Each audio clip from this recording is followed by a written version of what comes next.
Hello, and welcome to IBM Developer. I'm your host, Luke Shantz. In this episode of our Origin Stories interview series, we're going to be talking to Rosalind Radcliffe, an IBM Distinguished Engineer and Chief Architect for DevOps in Z Systems. Hello, Rosalind. Hello, I'm happy to be here. Well, thank you for taking the time to chat. Maybe just to kick it off, give yourself a brief introduction to our listeners. So, as was said, Rosalind Radcliffe, a distinguished engineer, IBM, currently working in the DevOps space. I've been in IBM almost 33 years now, and I've worked on almost everything there is in IBM from a development perspective. I've spent time in development, test, S&D, actually, services, numbers of different things in and around mostly Z, though spent a lot of time in the distributed space as well. And I enjoy helping our clients and helping drive IBM technology to the best for our clients. So the reason we got connected for this interview was because you're going to be one of the keynote speakers at the upcoming Cloud Native Security Conference. What's your talk going to be about? As always, it's all about Z. Well, cloud native and ZOS development, trying to bring those worlds together so that people can see that they're actually not so separate and not so different. And from a DevSecOps perspective, making sure people actually consider security when it comes to their back-end systems, which everybody says security by obscurity or security because it's behind the firewalls, but yeah, that's not really true. So let's follow the same DevSecOps principles when it comes to our Z stuff. So just to give some context for our listeners who may not be familiar with these, before we get to the origin story, maybe just a quick, what are Z systems? IBM Z, for those of you that don't know what it is, those are the mainframe systems that run the world. They are the systems that provide the back-end processing for the banks, the insurance companies, the large retailers, minus one, and most airlines, trains, transportation, federal government. It's those big systems that everybody complains about that run COBOL and those kinds of things that many people call dinosaurs or call old. Really, they're actually the most modern hardware around. They ship new machines, or we ship new machines on a regular basis, but they have been around for a long time. And one thing that's special about IBM Z is anything you've ever written and compiled and are running on IBM Z, it still works. So yes, you compiled a program 40 years ago or 50 years ago, it will still run. And that's a blessing and a curse. That means everything has to still work that way. But those big systems, they do high transaction throughput, guaranteed reliability. If you really want to look it up, they can now support 7 nines. For transaction reliability. It's those kinds of systems that I work in and around. I imagine most everyone these days is familiar with DevOps, but you mentioned DevSecOps. So maybe a little context around that. So DevOps is a great Twitter handle from the standpoint of Dev and Ops and bringing them together. And in many ways, that's where it sort of started. But really, we need to remember the purpose of DevOps is to bring everybody together in the entire business. And it really should be biz, dev, sec, QA, inf ops, or something like that. But the term DevSecOps is coming up because people are forgetting security. And in this new world that we live in, especially in the cloud and the distributed space, security is at the core and is needed to be considered. It can't be an afterthought. It has to be part of the process. And so DevSecOps reminds everybody that security is in there. Security has to be there from the beginning. Well, it really resonates because, in the past, like you said, just put it behind the firewall. But now the way applications are designed in this hybrid multi-cloud world, the attack surface and the vulnerability is everywhere. I mean, it's down to the device, to the cloud center, to the on-premises. And you can't just bolt that on afterwards, right? Absolutely. And you have to worry about not only attacks from outside, but insider threats. you need to worry about the fact the system needs to be secure. It always scares me when I hear stories about somebody got a set of data and I sit there and go, but why wasn't it encrypted? Why wasn't it? Why did they have access to it? They're just all sorts of things that it's like, in today's world, there are lots of options. There's lots of things. So let's keep security forefront. I think we're all on the same page now. I'd love to move on to the origin story portion of our interview. So my question for you is, if we rewind back to like the beginning, whether it's childhood or adolescence, what were some of those early things that clicked? Maybe it was math class, maybe it was playing video games. What started you on this path that you're on today? Yeah. So video games were not in my youth. Uh, you remember I said something about starting 33 years ago? The personal computer didn't exist. I started at a different time. We didn't have computers easily accessible. We didn't have the technology that my children have grown up with. We didn't have any of these things. So math, science, those were of great interest. I was lucky and got access to not what you'd call a personal computer, but access to actually what would have been an IBM mainframe that my school system ran. And that's how we could do early development. We built a Space Invaders on a teletype machine. And if you don't know what a teletype machine is, go look it up. You would never imagine Space Invaders on a teletype machine, but that's what we had. That's what we did. We did get Apple IIs a little later when I was in high school and could do those kinds of things. So it was an interest, but it was easy. And so it was easy. And from my perspective, if it's easy and fun, why not do it? And so I spent some time in school doing that. And then when I got to college, it seemed to be, though my friends who went to the same school I did might actually object to this, it seemed to be the easiest path. I that doesn't sound right, but from my perspective, since it was so much fun, it was the easy path. And so I did computers and had fun with it. That's interesting point there too, right? Like I like that because it is all relative, right? So for one person, this could have been difficult, and especially because it wasn't established, right? It wasn't like today, there's this clear path of, hey, you can go to a boot camp and have a job in, 6 months or something. Whereas then it was obviously a mystery, or you didn't have this guarantee of, oh, I'm going to have a great tech career. Well, there wasn't a tech career. I mean, that didn't exist. This was before all of this.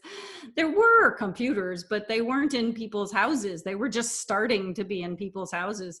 The personal computer was the 1980s. There's a different perspective, but it was fun. I could logically think about programming. It logically made sense. And it was something very different. And I come from a very literate household. English professor father of medieval studies and a school teacher mother, or preachers and teachers, as my family would say, because that's what they all are. So getting into this field was totally different. It gave me a way to get away from that world and do something fun and something that my dad, mom didn't have a clue what I was doing, but it didn't matter. It was fun to me. So you started pursuing that in studies, and then what was getting a job after college like then, and what was your first job? So right out of college, actually right as I was about to graduate, I got a job offer from IBM. I had interviewed with a number of different places and had interviewed up in North Carolina. I was in Florida, going to the University of Florida, and I was born in North Carolina, and I'd moved away when I was 3, and I wanted to get home in many ways. It seemed like a good place to be. It was a nice compromise from a weather standpoint. So I was like, okay, got a job offer. This sounds like a fun thing. And so I came to work for IBM as my first job out of college. And I started in ISPF development. I actually started in PDF development and moved my first month, but they basically are the same thing today. People don't know they started as different departments. So I started in Z, and when I started, it was the first year we didn't have to go off to programming school, because before me, they all went off to programming school in Poughkeepsie for some number of months to learn assembler and all the things we do in IBM. I was lucky that when I started, I didn't have to go off to Poughkeepsie. We could do most of that in RTP. I did spend some time off at school, but not the first X number of months of my life. I had to learn assembler. I had to learn our internal languages. I had to learn all of those things. But, why not? It's another programming language. It's just another something to learn. And it was a good opportunity to learn the core of ZOS, to learn how things were done. And I had a good group of people, a good team, made a lot of good friends, and it was a good experience with lots of others around my age. We all work together, and many of them are still in IBM and have done a number of different things in their career as well. That reminds me, I was interviewing actually Matthew Cousins, one of the Z advocates, and he was telling me about the Master the Mainframe and the education programs they have. And like you said, many people don't realize, they think, oh, this is, some archaic thing and the cloud is the future, but really they're such different tools. And I was surprised to hear how having some mainframe experience and savviness actually makes you very competitive in the marketplace. If you think about it, I wasn't joking when I said the world runs on Z.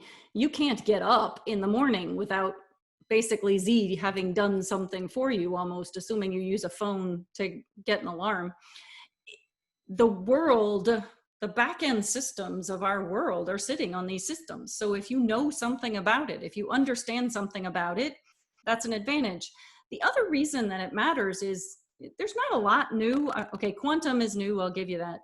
But in programming and in development and in software, there's not a lot that's really new. A lot of that was invented as we built Z. So, a lot of these things people are learning, this idea of cloud, some of us just kind of cringe because we go, well, wasn't that what we were doing with the shared operating system that we built Z for in the first place? Okay. We went from Z to client server where we were distributing things, and now we're just taking the servers back into the sky. That's back to Z.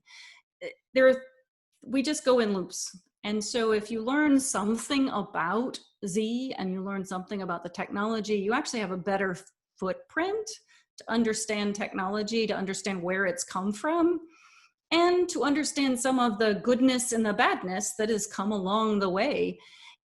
Having a better core is always better. And as some of the new developers I talk to, they like the complexities of Z. Now, not saying it's too complex, but it has a whole lot more. There's been a whole lot of work done into workload management and all sorts of areas that the baby boxes just don't have because they're small machines. And I know people don't like it when I call them baby boxes, but there's a big server in the sky that's a Z, and then you get all the way down to the Intel boxes, and they're mostly one application boxes.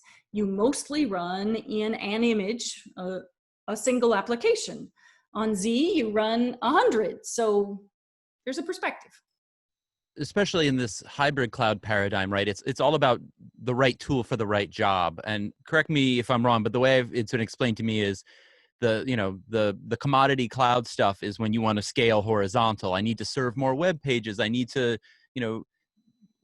this sort of thing. Whereas when you have huge amounts of throughput, or you have these, really strict security or encryption, or throughput and encryption, that's when you need Z, right? Because it can scale, vertically versus horizontally.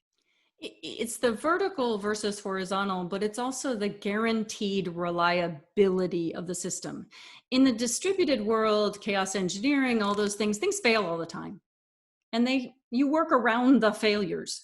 And you'll get eventual consistency at some point in time. It's eventual, which actually means never, but we won't go there. The banking system, the Federal Reserve doesn't really allow you to have eventual consistency. It's guaranteed reliability. It's transactional integrity. The Z is great at high throughput transaction processing. Fast I/O, optimized for that, highly secure, highly reliable. I wouldn't put a GUI on it. That belongs on your iPhone or whatever. So look at what you're doing and where it needs to be. The data, Z is a large data server. Really good idea. It's secure, it's encrypted, it's got everything around it from a transactional reliability standpoint. All of those things, I've got a single source of truth. I need one single bank balance. So there's one place that that bank balance exists. So that's the kind of system we use Z for, versus, you know, scaling out. I need to scale out because I don't actually care about whether or not I get all the response from every system. A Google search, okay, I don't care. If I send it to a whole bunch of machines and come back, it doesn't actually matter. I get a result, but it doesn't matter if it's exactly correct. I ask for my bank balance, it better be exactly correct. And if I take out money or give you money, yeah, well, I wouldn't mind if you give me credit twice. Yeah, no. So reality is, I do care. There can only be one transaction, and it really matters. And that's the stuff we run on ZOS. Now, reality is we also have Linux on Z, and in that environment, you can scale up and scale out on a single machine. So I can run a whole bunch of Linux instances, and if I need to be close to the data or I need to be close to something else, I can run a whole lot more in one environment than others. And so it does have, well, it actually has TPF too. So it's got multiple sides and multiple operating systems that run in it. I usually deal with the ZOS side, but it's got all those parts. But things that need to be centralized, that I need to coordinate, that I need that reliability characteristics, those are sitting on the Z system. And the stuff that I need close to the consumer, I need close to the user, I want to get it closer to them and spread it all over the world, I'm going to put that in a cloud somewhere. My cloud, public cloud, whatever. And so there are different uses for the different systems. I want to burst, I'm going to burst into a cloud. So there are all sorts of different things, but using the system for what it should be used for is kind of the important thing. So you mentioned you started off at the ISPF, which what does ISPF stand for? Interactive System Productivity Facility, but actually most people know it as ISPF. It's the menuing system for the ZOS environment mostly. It's the TSO menuing system, and there are a few others, but that's what most people know. When you see that green screen for a Z system, if you remember those green screens that somebody says that's the old mainframe, that's usually ISPF. Okay, so if that's where you started, what was your journey inside of IBM over your career? It actually was kind of fun. In early days, I started in ISPF, but I'd done just enough in a number of different areas that I managed to get the responsibility for our user interface design. And I worked and built what we called the BIDG, so the Basic Interface Design Guide, which was IBM's user interface definition for systems like ZOS, IBM I, back then it was AS400, or System 36, System 38. But what was the user interface? What was the common user interface? And then I worked with OS2, and for those of you that don't remember OS2, OS2 was that other operating system that competed with Windows that was better, but wasn't as adopted. So whatever, we have Windows now. But if you think about that user interface, I did a set of industry standards work, Control C, Control V, Control X. It's my favorite thing. Apple had Apple Command C, Control, Apple Command C, Control, Command C, X and Z and V. And IBM had Shift Control Insert. And Unix had, yeah, whatever, didn't matter. Through the standardization effort, we came up with one standard, Control C, Control V, Control X. And so that's one of my most fun things that I managed to do when I was a kid. I did user interface for a while, worked in the development for the user interface for OS2 as well, and did work in that. And then human factors studies and human factors and user-centered design for a while. Then I decided to do something totally different, and I actually moved to IBM sales and distribution.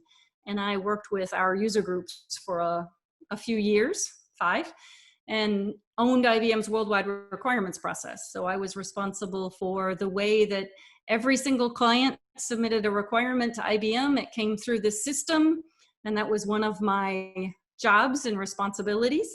And it got me an opportunity to spend a lot of time with clients, client-facing for those years, learning more about our clients, developing relationships and understanding of how our client systems worked, and then moved on to services, and yeah, and then we keep going.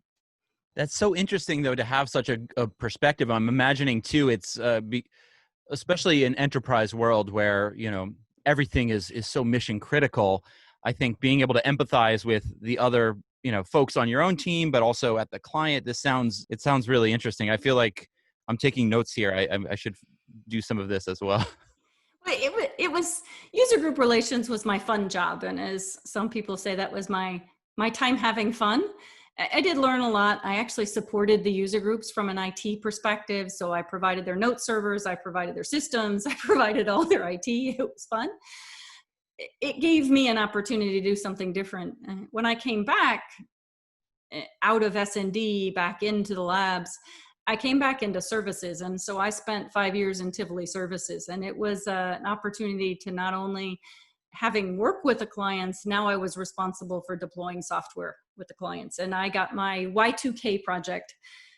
I was responsible for helping get a Y2K project back on track, because for some reason Y2K wasn't moving and everything had to be done, and the project was a year behind, and so we had to fix that.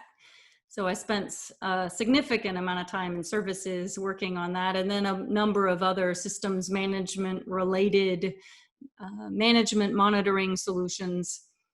I moved back into IBM development in order to actually get my STSM. I wanted in IBM to be an STSM, a senior technical staff member, and in order to do that, I had to come back to development, and I was responsible for building our SOA management strategy and worked across IBM again to do that and build a set of products. And then I've worked in services, I'd worked in systems management, I'd worked in Z, I'd done lots of different things, and I got a phone call that basically said, hey, how about come to IBM's Rational group, Rational division, and do application development tooling. So I decided, why not have some more fun? And I moved over to development tooling. And it was a strange opportunity. They needed to take this development tooling that had been designed and built for the distributed world and make it work for Z and I. And they had this job request, and they wanted people who knew Z and knew IBM I and whatever. And the person who called me said, so who else on the planet knows Z and I and has been an IBM, and, you know, and has this kind of experience? And I went, okay, fine. So I had some fun doing that. And I've been in application development area now in and around Z since.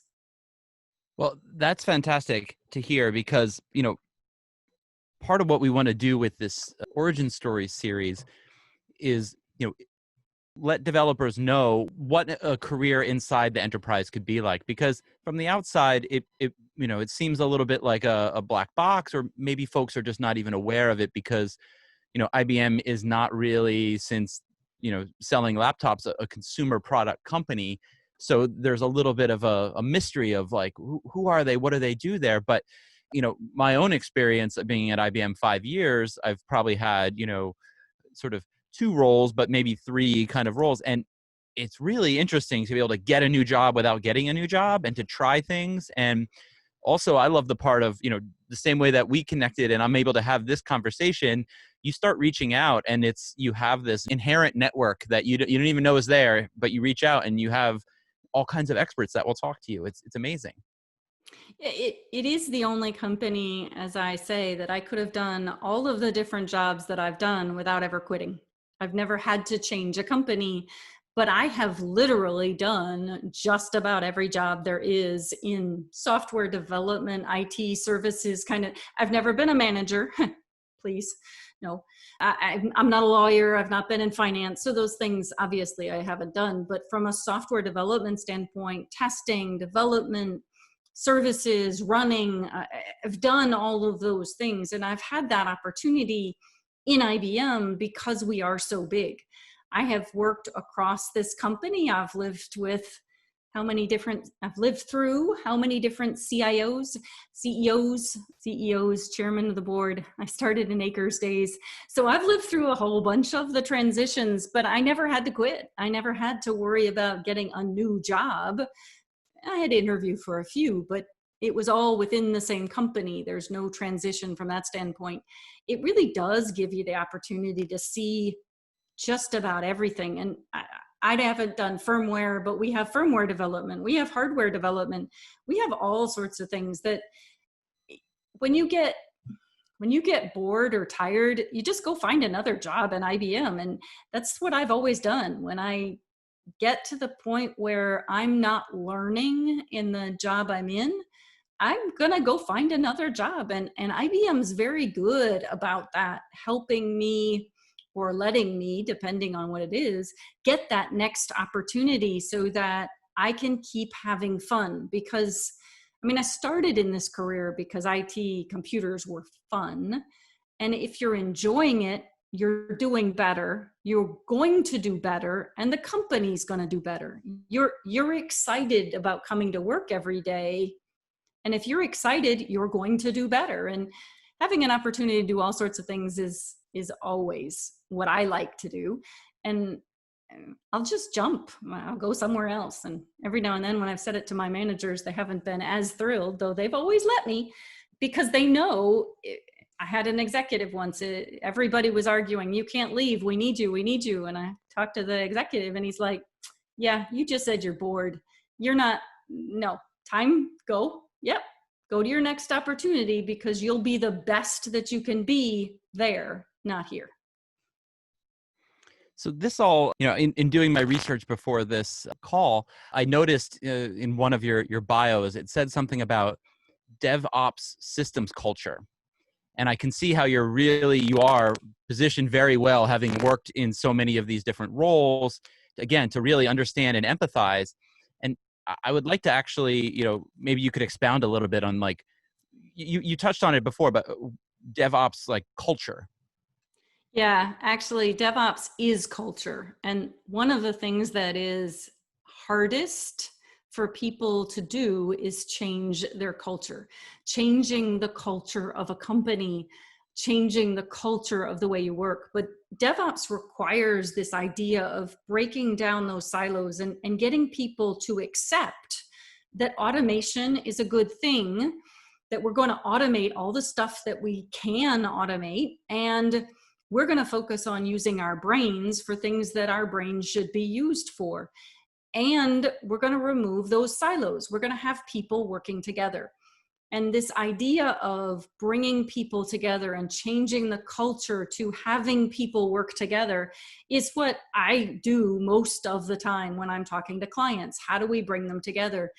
And for me, it's been especially interesting. Since I spent all those years in systems management, I know a lot of our companies from an operations standpoint. So I know the ops side.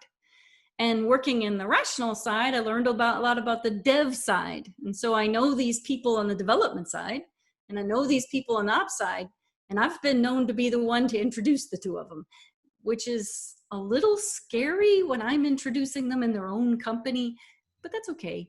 It's a good thing for them to meet, for them to understand each other and start to understand each other's worlds. One of the problems we have in large enterprises is those walls have gotten really thick and really spread out. And people have said for legal reasons, for separation of duties, for all sorts of things, we have to do this. Well, yes, you need separation of duties, and yes, you need audit, but you don't need brick walls. You don't need this separation. You need the right controls in place. There are all sorts of things you can do, but that cultural change is critical. Bringing the organization together to deliver that business value and to break down this difference. One of the biggest problems we have is this distributed Z problem. I mean, the distributed guys don't talk to the Z guys, and the Z guys don't talk to the distributed guys, because the distributed guys, think they know everything, and the Z guys know they know everything. Okay, that's not fair. The Z guys know how things were done and why they were done. Not that they know everything, but they've got the history. They actually understand the core of the business. And a lot of the distributed guys, very good development, new development practices, all sorts of things, but don't necessarily have that background in the business itself. And if we could get these people to work together and collaborate, then we get much more value. And once we start getting these guys talking, the experience is very different, because they can talk as long as they don't get on their whatever and decide neither side understands each other.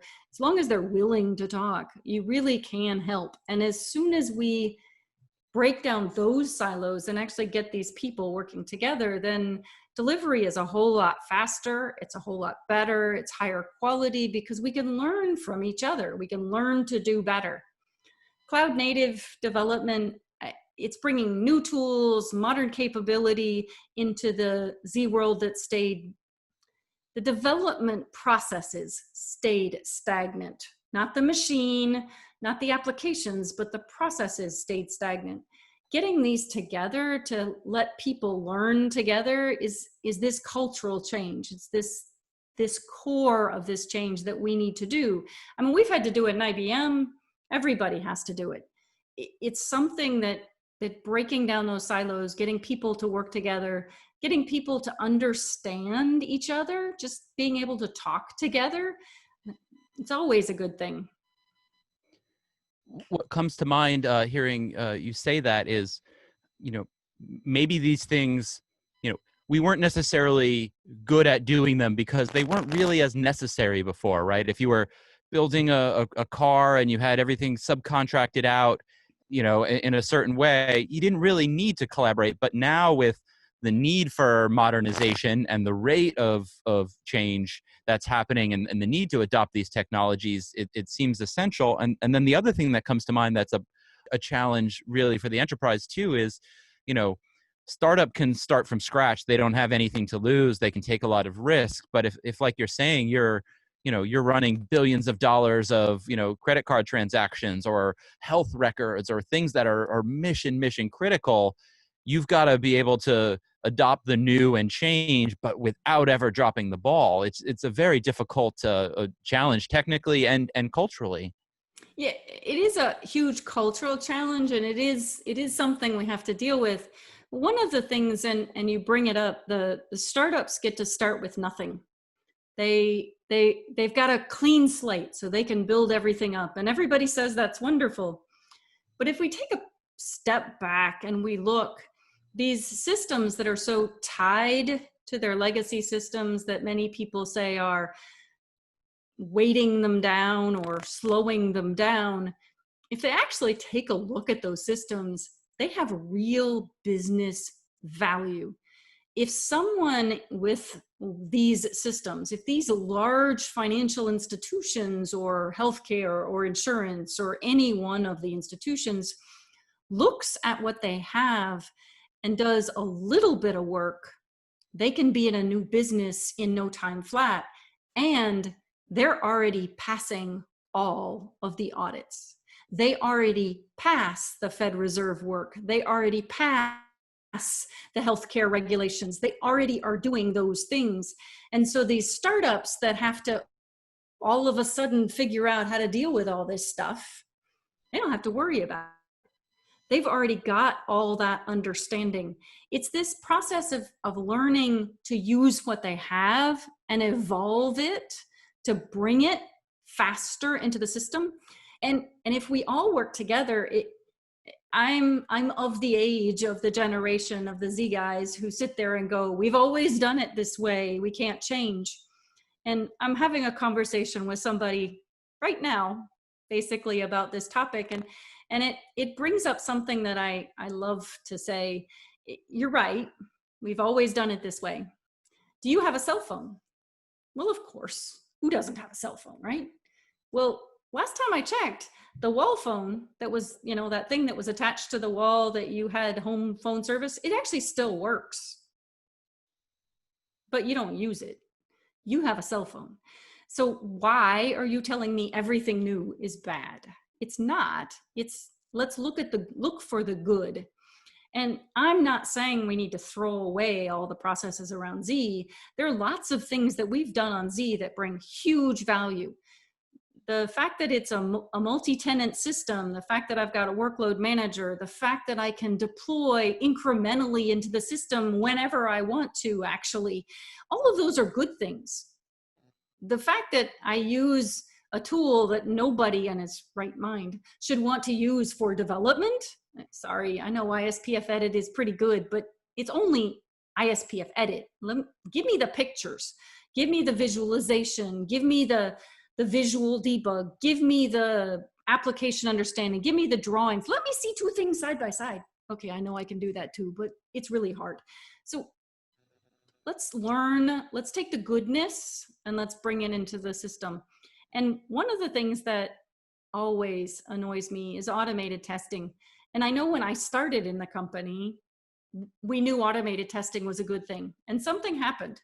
And I think everybody forgot that automated testing was a good thing, and it came back, and it's coming back, but it's really a good thing. The more I can do automated testing, the better off, the faster I can go. And we don't need thousands of people running lots of manual tests. We need automated testing that can validate the function much faster. There are a lot of those kinds of things that they were good back then, we forgot. We need to remember. And yes, it's changed, but everybody needs to change at some point in time. And how can you not be bored by now by doing the exact same thing for the last 30 years? And something you mentioned earlier, which I think ties in here too, is, as long as there's been technology, there's been people who have had, fear of the technology replacing the human. And obviously that's true for some jobs. But in reality, if we handle this well and we implement it well, we can, I think in robotics, they say dull, dirty, and dangerous are the jobs that should be automated. So if we do it well and we handle it well, we can actually empower people to do more interesting things and to spend their time being innovative and learning that new thing and being on the cutting edge versus being in the, manually running tests or not having tests. And yeah, well, bugs. or not having tests. I think the key in automation is understanding that we aren't automating out jobs. We are automating out those manual tasks you hate to do anyway. I haven't found anybody who loves to run that update for the database on 17 different systems. Never. Nobody likes to do that kind of manual task. Nobody likes to go to a bunch of machines and install the same thing. Everybody wants some way of doing that faster. We need to take that into the development process and think about what are all those things that I hate to do anyway that an automation task could do better. But we have to think about that right in the fact that I'm still writing the automation. It's still code. And last time I checked, code needs to be maintained.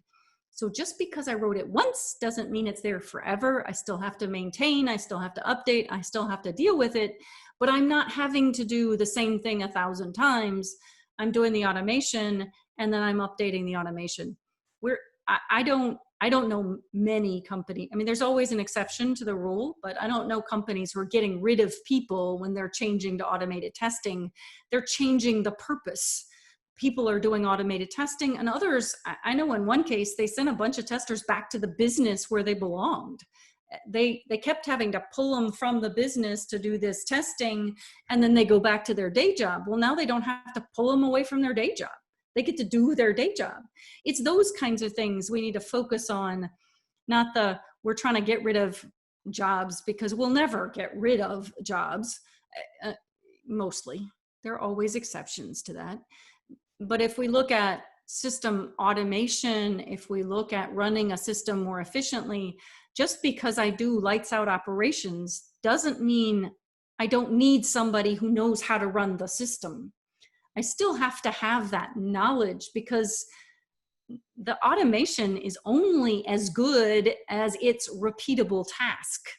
When something happens that hasn't happened before, which last time I checked, that happens all the time in technology, you have something to go figure out, learn, and now deal with. So there's still, it's not, people's jobs don't go away. People's jobs change. And from a developer standpoint, I've always said, well, sometimes I love to test because I love finding the defects, but I don't love to test in the way of just running a bunch of manual tests. So if we can automate that process, then I get to do the fun testing. I get to do the find the bug, try to break it mode. Those are the kinds of things, let developers focus on the things they like to do and that are fun and that grow and they learn, and the manual tasks, the things that should just be automatable, get automated. I appreciate you taking us on this journey through your career. And my question for you now, it's a bit of a multiple choice question, but first part would be, is there anything I didn't ask you that I should have? The second one would be, do you have any sort of advice or words of wisdom to our listeners? And I guess the third part would be, or the third option here would be, we followed this journey through to the present day and what's going on now and your involvement with, DevSecOps. Where do we go from here? So three choices. I think there's one topic in my career that I think is worth bringing up, and it's one of the things when I started in IBM, and IBM is a very diverse company. And I think in today's world, it's probably worth talking about. IBM is a very diverse company, and they've always been a strong supporter of diversity and inclusion. And the be equal saying of IBM, it's important, and we do mean it, and we do work with a number of things. But I am a female, and I did grow up through the technology world of femaleness. And I don't go through what a lot of other people go through. I got that. But as a female, I am still in IBM and everywhere else a minority. And we need to think about this as inclusion matters. I get to see it from a different perspective. I get to see it from the female perspective, but it's still there. Minorities are important. It is important that we do not try to make the world look like us. We need to make sure we make the world look like lots of different people. And I think actually by being in IBM, I've been lucky. I mean, I've had some challenges, but working in IT, I've been in plenty of companies and in plenty of meetings where I'm the only female anywhere near, which isn't right. I've been in plenty of rooms where I'm the only female and there are no minorities. It isn't right. It is wrong. We need to be supportive, and we need to be supportive of everyone coming into this industry, because we do better by having a diverse workforce. We do better by having diversity. And development and software engineering is the one field that I don't care what your background is. It's a mental state. It's the way you think. If you have a logical brain, there are plenty of developers that never went to college that were really genius. They're really, it's a different kind of skill. It takes a logical brain. It takes a way of thinking. And it's an opportunity for lots of people. And it's an opportunity that you can do on your own or in a large company. You can work in all sorts of different ways. And so I think development skill, being a developer, learning about IT, whether or not you're building web pages or applications or whatever you're building. This is a great thing to do. And if you're in high school, if you're in middle school, learning how to do development. The Master the Mainframe competition is just one way, and that gets you exposure to a Z, but just in general, the hackathons, the things that are going on, we need to make sure we're including everybody and that we are bringing this to the world so that it's an opportunity for everyone. And I know everybody's not going to be a developer. Not saying everybody's going to be a developer. It does take a mentality, but that's a mentality. It's not a race. It's not a sex. It's not any of those other things. We need to consider everyone. And I think, I mean, that's something I've worked on through my career in IBM. I work with women in technology in IBM. I work with robotics programs in First Robotics. I've done numbers of different things. And I think the inclusion, the growing of the community is a very important aspect that I think is something that we shouldn't forget. Well, that's heartening to hear, especially in the trying times that we live today. So thank you so much for taking the time. I really appreciate it. It's I feel like I have a lucky job. It's like my personal conference getting to talk to folks like you who are experts and willing to share. And thank you so much. Yeah, thank you. Have a good rest of your day. You too. Bye. Bye.